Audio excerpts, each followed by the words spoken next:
ఆనాడు కాలంలో మనోరాజ్యాంగం ఉన్నది.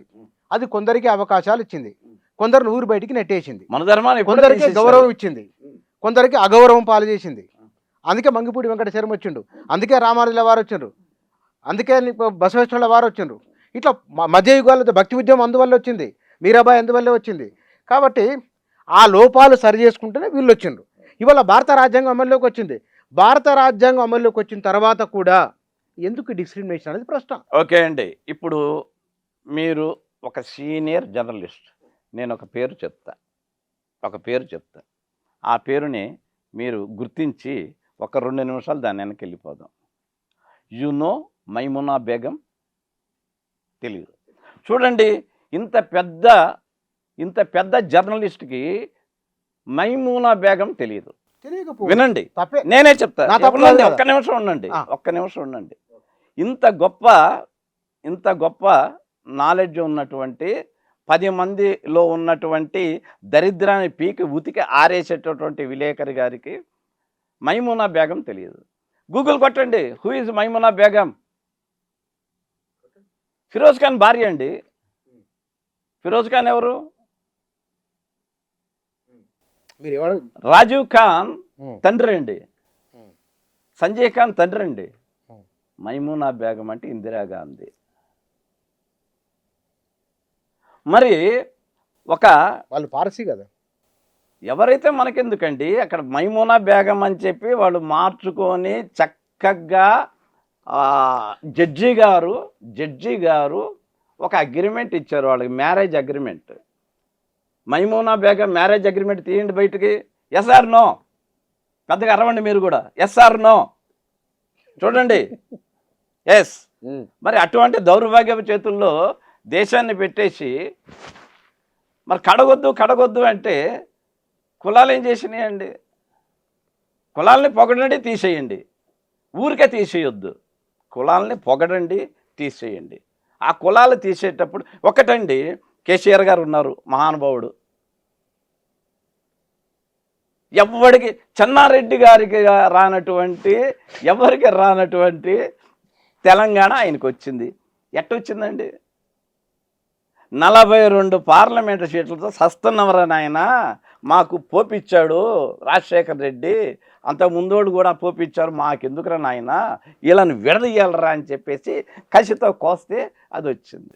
ఇక్కడ ఒకటి గమనించాల్సింది అంటే ఈ ఆర్గ్యుమెంట్ వెనక ఒక కుట్ర ఉన్నది. ఖచ్చితంగా తెలంగాణ ప్రజల ఆకాంక్షను గుర్తించకపోవడం, తెలంగాణ ప్రజలపైన సీమాంధ్రకు సంబంధించిన కొంతమంది, అందరు కాదు కొంతమంది పెత్తనాన్ని నిరాకరించడం, అంటే ఇక్కడి ప్రజల ఆశ కాదు, ఆకాంక్ష అని చెప్పడమే ఈ ఆర్గ్యుమెంట్. అసలు మీకు ఇంకో రహస్యం చెప్తాను నేను.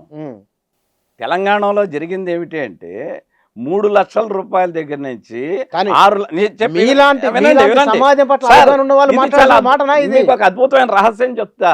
ఏం రహస్యం?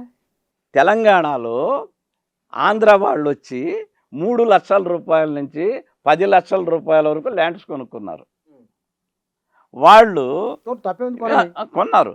కొన్న తర్వాత వాళ్ళు ఏం చేశారు, ఏదో 10 కోట్లకో 20 కోట్లకో గుజరాత్ వాళ్ళకి షేర్స్కి అమ్మేశారు.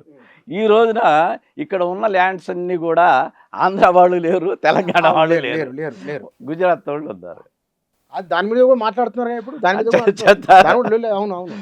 వాళ్ళు ఉన్నారు. కానీ ఈ రోజున ఏమైంది, గబ్బిలాలు ఎగురుతున్నాయి ఆకాశ హరిమేల్లో, ఖాళీగా పడున్నాయి. రైతులు బ్యాంకులో పెట్టుకుంటే డబ్బులు ఇవ్వరు, ల్యాండ్ చచ్చిపోతూ ఉన్నారు. ఇంకా దారుణమైన విషయం ఒకటి చెప్తాను, వింటారా? ఒక ఉద్యోగి 60 సంవత్సరాలు వయసు వచ్చిన తర్వాత రిటైర్ అయిపోతే ఆయన చచ్చేదాకా పెన్షన్ ఇస్తారు. కానీ ఆ ఉద్యోగి చేసిన పని ఏంటి, మన దగ్గర ఉన్న ట్యాక్స్ని సద్వినియోగం చేసుకుంటానికి, లెక్కలు రాసుకుంటానికి, లేదా ఇంకొకటి చూసుకుంటానికి గవర్నమెంట్కు సహాయం చేస్తున్నాడు. అయితే ఈ రోజున ఆ ఉద్యోగికి అన్నం పెట్టే రైతుకి పెన్షన్ ఎక్కడ ఉంది? సార్, మనం మాట్లాడిందంతా కులము, కుల అంశము, దాని ప్రభావము, కృష్ణమాదిగా మాట్లాడిన మాటలు. వారన్నది ఈ కులమే కొందరికి పై స్థాయిలో, కొందరికి కింది స్థాయిలో ఉన్నది, కులాన్ని రద్దు చేద్దాము అని వారు. సుప్రీంకోర్టు ఇచ్చిన ఉత్తర్వు ఏతున్నదో ఆనాడు రిజర్వేషన్ల విషయంలో మాట్లాడిన వాళ్ళు ఎవరో ఆ ప్రస్తావన తీసుకురావటం. రెండోది కులం కారణంగానే దేశం వెనకబడిపోయింది, కులాన్ని రద్దు చేస్తే సమస్య లేదు, పరిష్కారం అయిపోతుందని వారు అన్నారు. ఇక చాలా వాటికి రకరకాల చర్చలకు డిస్కషన్కి ఆస్కారమే ఉండదు. కులం రద్దు మీరు అంగీకరిస్తారా లేదు చెప్పండి. 200% నేను అంగీకరిస్తాను. కులం రద్దు ఎందుకంటే ఒకటి, కులాన్ని రద్దు చేయాలంటే చాలా కాలం పడుతుంది. దాని మీద కొన్ని నివేదికలు వేయాలి, ఇంకా చాలా చాలా చాలా చాలా ఉంటాయి, చాలా ఉంటాయి. అయితే ఈ కులాన్ని రద్దు చేయటానికన్నా కూడా సింపుల్ మార్గం ఇంకొకటి ఉంది. రిజర్వేషన్లు రద్దు చేస్తే అయిపోద్ది. ఇది ఎలా ఉందంటే బజార్లో చెప్తా, బజార్లో బార్ షాపులు ఉన్నాయి, వైన్ షాపులు ఉన్నాయి. ఇక్కడేమో మీటర్లు పెట్టుకొని కార్లు ఆపుతున్నారు, బైక్లు ఆపుతున్నారు. కులం ఉందా, రిజర్వేషన్ ఉందా? మళ్ళా చర్చ కాదు కాదు కాదు, ఎక్కడికి వెళ్ళదు చర్చ. ఇది మనం చర్చ ఏంటంటే యువత కోసం. కులం ఉందా, రిజర్వేషన్ల ముందా? ఏది కులం ముందు వచ్చిందా, రిజర్వేషన్ ముందు వచ్చిందా? కులమే వచ్చింది. మరి దేన్ని రద్దు చేయాలి ముందు? మీరు అలా అంటే కులం రద్దు చేస్తే రిజర్వేషన్ ఇరిపోతుంది. మీరు అలా అంటే ఎట్ట చెప్పండి.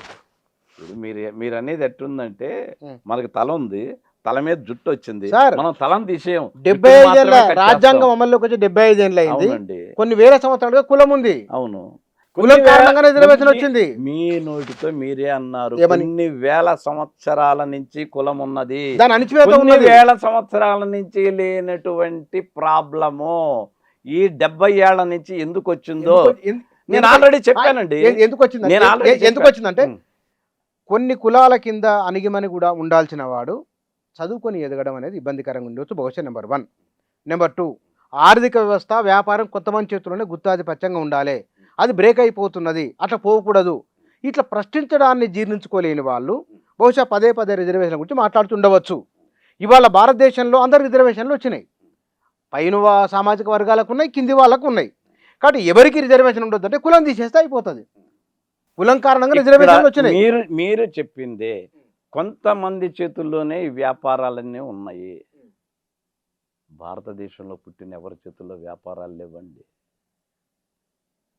భారతదేశంలో పుట్టిన ఎవరు లేదు, ఏ కులంలో లేదు. ఛాలెంజ్ ఎక్కడున్నారు? ఆ 5,000 మంది దగ్గరే వ్యాపారాలు ఉన్నాయి. ఆ 5,000 మంది దగ్గరే వ్యాపారాలు ఉన్నాయి. వాళ్ళు చచ్చిపోతే దేహాన్ని రాబందులకేస్తారు, వాళ్ళ చేతుల్లో ఉన్నాయి వ్యాపారాలన్నీ.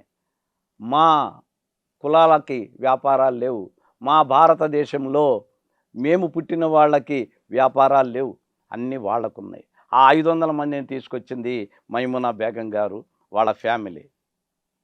మరి అక్కడి నుంచి వ్యాపారాలు లాక్కోండి, అక్కడి నుంచి వ్యాపారాలు లాక్కోండి, మా యూత్కి ఇవ్వండి, మా యూత్కి ఇవ్వండి.